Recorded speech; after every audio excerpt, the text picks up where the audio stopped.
इस वीडियो में हम सीखेंगे कि रूट अंडर 3 को अपर में कैसे सिद्ध किया जाता है। देखिए, ये हमको कह रहा है सिद्ध कीजिए कि रूट अंडर 3 एक अपरिमेय संख्या है। हम इसके विपरीत मान लेंगे। विपरीत कहने का मतलब इसका उल्टा मान लेंगे। हमको कह रहा है अपरिमेय सिद्ध कीजिए, हम मान लेंगे क्या है, परिमेय संख्या है। तो लिखेंगे माना कि रूट अंडर 3 एक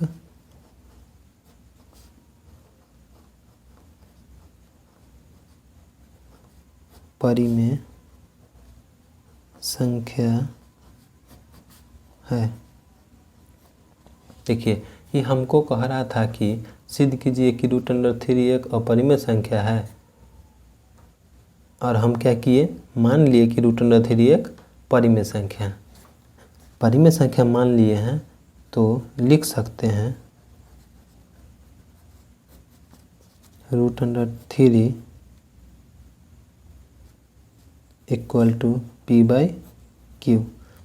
कहने का मतलब है कि हम परिमेय संख्या को तो पी बटा क्यू के रूप में लिख सकते हैं। तो हम लिख दिए रूट अंडर 3 बराबर पी बाई क्यू, जहाँ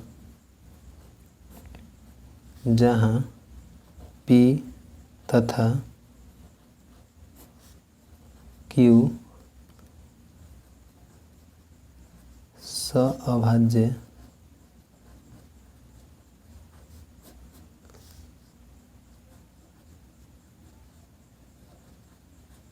संख्याएं हैं।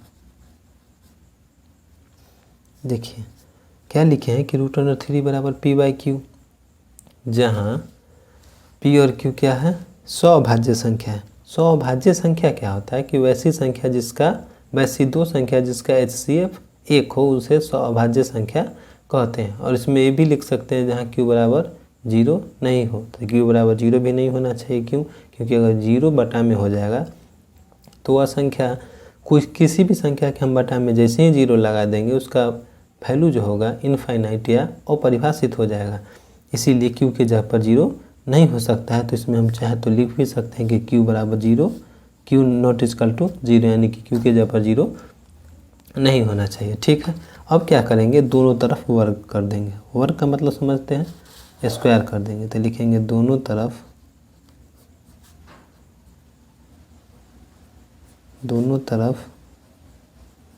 वर्ग करने पर।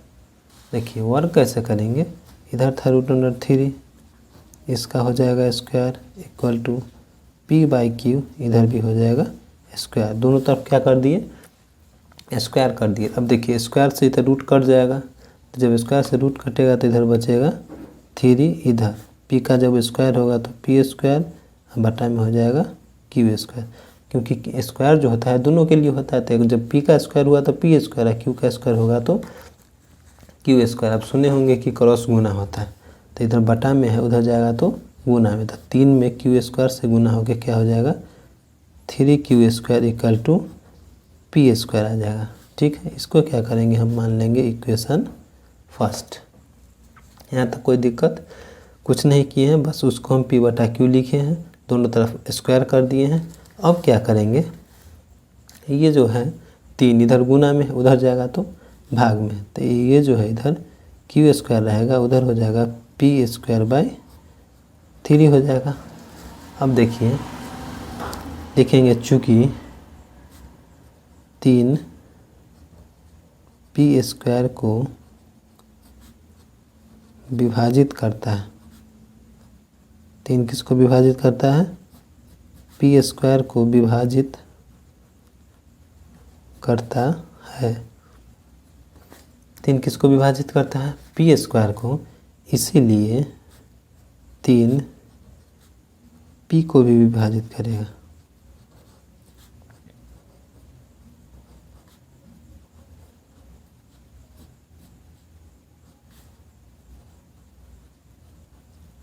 अभी क्या बताएं कि 3 जो है पी स्क्वायर को विभाजित करेगा तो 3 पी को भी विभाजित करेगा। अब क्या करेंगे, फिर से मान लेंगे, पुनः माना कि p बराबर 3 के। अब आप सोच रहे होंगे कि हम p बराबर 3 के मान लिए, काहे मान लिए? तो यहाँ से हमको तो पता चल रहा है कि जो संख्या है 3 से कट रहा है, क्योंकि 3 से विभाजित हो रहा है। जब 3 से विभाजित हो रहा है मतलब यहाँ पर 3 के, या मतलब के तो हम माने हैं, लिख ही देते हैं, जहाँ के क्या है? पूर्णांक, जहाँ के पूर्णांक। अब बात को समझिएगा, 3 पी स्क्वायर को विभाजित करता है, कहने का मतलब है कि 3 तो पी स्क्वायर को विभाजित कर ही रहा है, मतलब यहाँ पर 3 होगा तभी तो जाके कट रहा है। तो हम क्या किए हैं कि p के जगह पर 3 मान लिए, क्योंकि 3 है तभी तो 3 से कट के विभाजित हो रहा है। अब क्या करेंगे, ये जो वैल्यू लाए हैं इसको उठा के समीकरण 1 में रख देंगे। यहाँ पर p है तो p के जगह पर कितना रख देंगे? 3 के। तो लिखेंगे p बराबर 3 के समीकरण 1 में रखने पर क्या करेंगे, p का मान समीकरण 1 में रख देंगे। जब समीकरण 1 में रखेंगे तो समीकरण 1 क्या है, देखिए वहाँ पर लिखा हुआ है 3q square equal to P square. इधर रहेगा 3q square equal to p के जगह पर कितना लिख देना है, 3 के स्क्वायर है तो टोटल का कर देंगे स्क्वायर। देखिए यहाँ पर आप k के जगह पर c b कुछ भी मान सकते हैं, इसके लिए ज़रूरी नहीं है कि आप के ही मानेंगे। यहाँ पर आपको जो संख्या मन करे मान लेंगे। हाँ, अगर यहाँ पर पी क्यू लिख रहे हैं तो पी क्यू नहीं मानेंगे। यहाँ पर अगर आप चाहेंगे तो पी क्यू को ए बी मान सकते हैं, बी सी मान सकते हैं, कोई दिक्कत नहीं है। आपको जो अच्छा लगे वो वर्ड मान सकते हैं, केवल वर्ड है और कुछ नहीं है। अब क्या करेंगे, 3q स्क्वायर रहने देते हैं इधर। ये जो स्क्वायर है दोनों के लिए होता है, तो जब 3 का स्क्वायर हो जाएगा तो 9 k का स्क्वायर होगा तो k स्क्वायर। इसमें आपको कोई दिक्कत, हम क्या करेंगे 3 से 9 को काट देंगे 3 बार में, तब जो आ रहा है q स्क्वायर बराबर 3k स्क्वायर आ रहा है। गौर से देखिएगा तो 3 जो है इधर गुना में, इधर आ जाएगा तो भाग में, अर्थात q square by 3 equal to k square. इसी को सीधा करके लिख लेंगे, k square equal to q square by 3।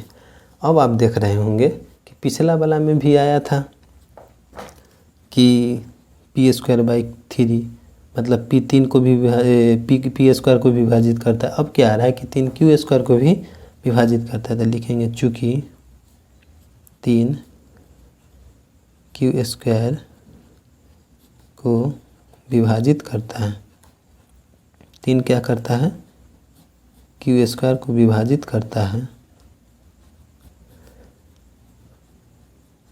इसीलिए 3 क्यू को भी क्या करेगा, विभाजित करेगा। इसीलिए 3 क्यू को भी विभाजित करेगा। पीछे समझा दी है, क्या करेगा, 3 क्यू जो है क्यू स्क्वायर को विभाजित करता है, इसीलिए 3 क्यू किसको विभाजित करेगा, क्यू को विभाजित कर रहा है। अब देखिए क्या हो रहा है। हम क्या माने थे, हम माने थे कि p और q क्या है, सौभाज्य संख्या है। सौभाज्य संख्या का क्या मतलब है, p अभी तुरंत बताएं कि वैसी संख्या जिसका HCF 1 हो वो सौभाज्य संख्या कहलाता है। HCF 1 कहने का मतलब है कि दोनों में उभयनिष्ठ गुणनखंड केवल एक रहा होगा तभी तो HCF 1 है, नहीं तो अगर मान लेते हैं कि दोनों में 2 से कटने वाला होगा तो HCF तो हाईएस्ट कॉमन फैक्टर होता है, तो उसमें तो जो सबसे ज़्यादा वाला होगा वो हो जाएगा। तो अब यहाँ पर देखिए, अब समझिएगा यहाँ पर क्या लिखे हैं कि 3 पी स्क्वायर को विभाजित करता है, 3 पी को भी विभाजित करेगा। कहने का मतलब है कि हम देख रहे हैं कि जो p है 3 से भी विभाजित हो रहा है। फिर थोड़ा आगे आया कि जो 3 है क्यू स्क्वायर को भी विभाजित करता है, अर्थात 3 जो है q को भी विभाजित करेगा। हम देख रहे हैं कि p भी 3 से विभाजित हो रहा है और q भी 3 से विभाजित हो रहा है। क्या हो रहा है, p भी 3 से विभाजित हो रहा है और q भी 3 से विभाजित हो रहा है। और जब दोनों संख्या 3 से विभाजित होगा मतलब दोनों में उभयनिष्ठ गुणनखंड 3 है कि नहीं है। जब दोनों संख्या में 3 से भाग लग जा रहा है, मतलब दोनों 3 से कट रहा है, जब दोनों 3 से कट रहा है तो उसका उभयनिष्ठ गुणनखंड हो गया। हुआ क्या कि यहाँ पर लिखेंगे यहाँ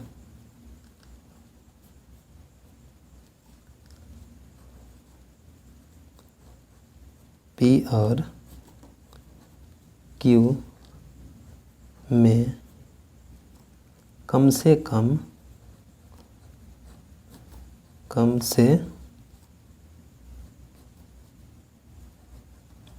P और Q में कम से कम एक उभयनिष्ठ गुणनखंड, एक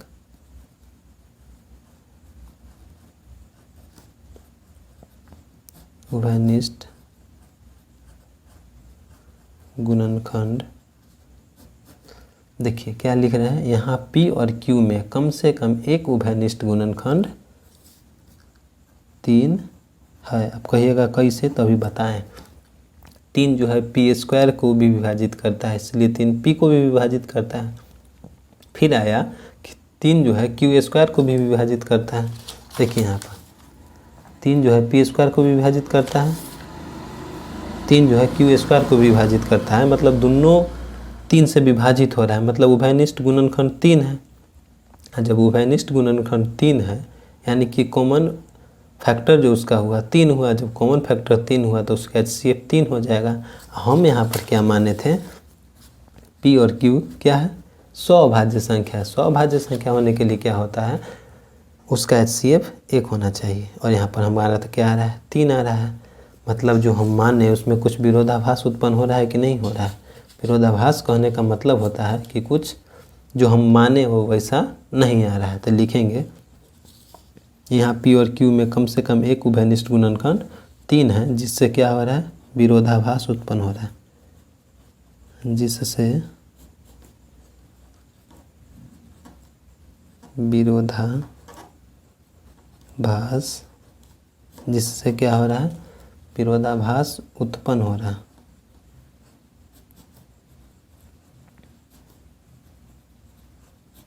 जिससे विरोधाभास उत्पन्न हो रहा है। अब समझिए कि हम तो माने थे कि उसका HCF 1 आएगा, लेकिन आ गया यहाँ पर कितना, 3। तो इससे विरोधाभास मतलब जैसा हम माने वैसा तो नहीं आया, अतः मेरा मानना क्या हो गया, गलत हो गया ना। हम तो माने थे कि P और Q स्वभाज्य संख्या है। स्वभाज्य का मतलब होता है दोनों का HCF 1 आना चाहिए। हमारा यहाँ कितना आ रहा है, 3 आ रहा है, क्योंकि 3 तो दोनों से विभाजित है। मतलब जो हम माने क्या कर लिए, गलत मान लिए। तो लिखेंगे अतः मेरा मानना गलत था। अतः मेरा मानना गलत था। √5 एक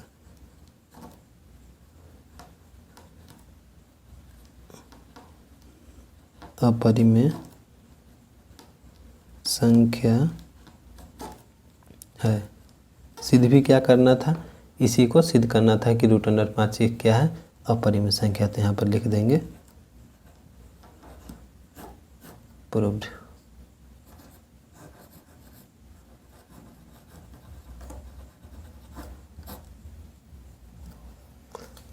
चलिए एक बार आप अगर आप चाहें तो स्क्रीनशॉट इसको ले सकते हैं, हम बारी बारी से आपके सामने रख देते हैं। अगर आप चाहें तो आसानी से इसको लिख सकते हैं, बाद में समझ सकते हैं। अगर ज़्यादा समझने में दिक्कत हो तो आप वीडियो को बैक करके फिर से देख लीजिए, आपको पूरा समझ में आ जाएगा। लास्ट वाला फिर से बता दे रहे हैं कि क्या हुआ। यहाँ P और Q में कम से कम उभयनिष्ठ गुणनखंड तो 1 है, 3 है। पूछिएगा कैसे, तो 3 जो हो रहा था P² को भी विभाजित कर रहा था, यानी कि P को भी विभाजित कर रहा था। फिर आया कि 3 जो है Q² को विभाजित कर रहा है, इसलिए 3 Q को भी विभाजित करेगा। कहने का मतलब है कि हम यहाँ पर माने थे, कहाँ पर देखिए, P और Q क्या है, स्वभाज्य संख्या। और स्वभाज्य संख्या वैसा संख्या होता है जिसके दोनों संख्या का अगर HCF निकाला जाए तो 1 आएगा। और यहाँ पर उभयनिष्ठ गुणनखंड मेरा कितना आ रहा था, 3 आ रहा था। मतलब इसका HCF 3 आ रहा है। मतलब हम तो माने थे 1, मतलब क्या हुआ, कुछ विरोधाभास उत्पन्न हो रहा है। विरोधाभास कहने का मतलब है जैसा हम माने वैसा नहीं आ रहा है, अतः मेरा मानना क्या हुआ, गलत हो गया। √5 को परिमेय माने थे तो √5 एक क्या होगा, अपरिमेय संख्या होगा। यही हो गया आपका सिद्ध। वीडियो अगर समझ में नहीं आएगा तो वीडियो को बैक करके आप देख सकते हैं, स्क्रीनशॉट के लिए हम आपको समय दे चुके हैं। ठीक है, फिर मिलते हैं अगली वीडियो में। इसी प्रकार का एक और वीडियो आएगा जिसमें रहेगा, जैसे कि सिंगल वाला कोई आएगा तो बना लीजिएगा, √2 आ जाएगा, √5 आ जाएगा, √6 आ जाएगा, √3 आ जाएगा, ये सब आएगा तो आप इसी विधि से निकाल सकते हैं। एक होता है कि 3 + 2 √2 आ जाएगा, 2 √2 आ गया, 3 + √5 आ गया। तो ऐसा क्वेश्चन को लिए, इस क्वेश्चन सब के लिए अगली वीडियो इसी पर आधारित होगा, जो कि आसान है। देखिएगा, आप अच्छे से समझ में आपको आएगा। ठीक है, फिर मिलते हैं अगली वीडियो में।